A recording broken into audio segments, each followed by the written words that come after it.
Dagoretti South Empowerment Center, ambayo ni center ama kituo ambacho wana Dagoretti waliweza kutoa shamba, wakasema kwamba itakuwa ni kwa manufaa ya jamii zima,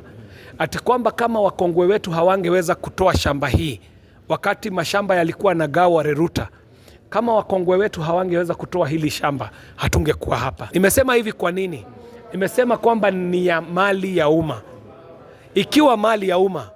ni kumaanisha kwamba mtu binafsi hawezi akakuja akajichukulia, na hiyo ni ilani tunatoa kwa yeyote, awe uongozini, awe popote, kwamba shamba ya Dagoretti South Empowerment Center